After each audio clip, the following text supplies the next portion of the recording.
Good morning, everyone. Good morning. Hi, my name is Rob Kelly. I'm a film commentator, and I'm here to talk just a minute or two about Jason and the Argonauts. Jason and the Argonauts began shooting in Italy in late 1961 and wrapped up about a month later. After filming is completed for a movie, usually all that's left to do is editing and post-production work, and the film is then ready for release.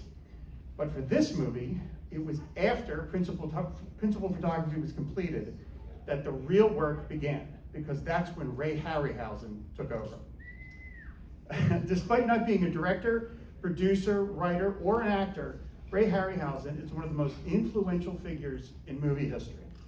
Born in 1920, he was so dazzled by the special effects work of Willis O'Brien for 1933's King Kong that it inspired him to pursue a career in stop-motion effects, and Harryhausen ended up assisting his idol on 1949's Mighty Joe Young. Soon after that, he met producer Charles H. Schneer. They hit it off, and they would collaborate on 12 films together over the next 26 years. Harryhausen's painstaking work was so unique and distinctive that it made him one of the few non-actors or directors whose very name helped sell a movie. While the first few films that Schneer and Harryhausen produced were financially successful, the studio regarded them as B-movies, slotted in at the bottom half of a double bill to more prestigious fare.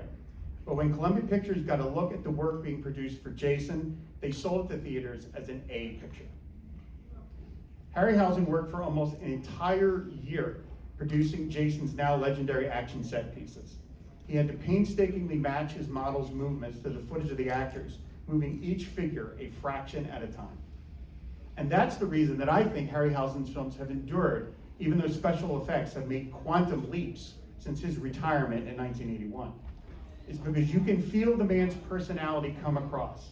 Every wild flap of a harpy's wing or quizzical head tilt by a sword-wielding skeleton was the choice of one man working late at night, hours on end.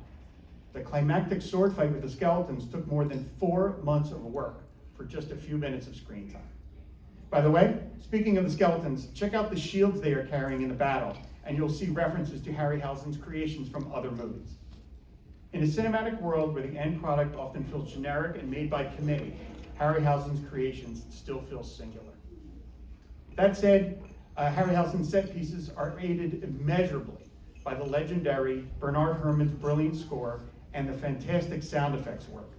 The incessant shrieking of the harpies, the grinding metal sounds that accompany all of Talos's lumbering movements, the eerie rattling of skeleton armies' bones that ground the fantastical and give each of those scenes a distinct soundscape. Jason and the Argonauts ends with a promise from Zeus that he is, quote, not done with Jason, suggesting that we're in for a whole series of adventures with the Argonauts.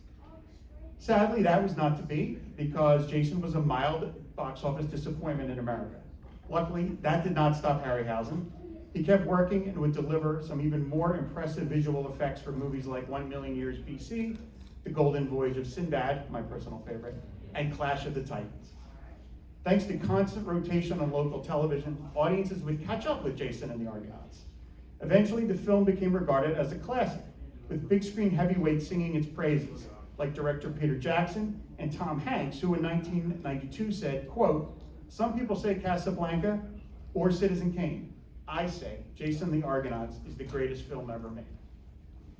If you're wondering if the films of Ray Harryhausen are still influential, I say come back to this very theater in 2 days to watch Matt Damon and other mega movie stars square off against the Cyclops, giant metal soldiers, and other fantastical creatures in Chris Nolan's The Odyssey.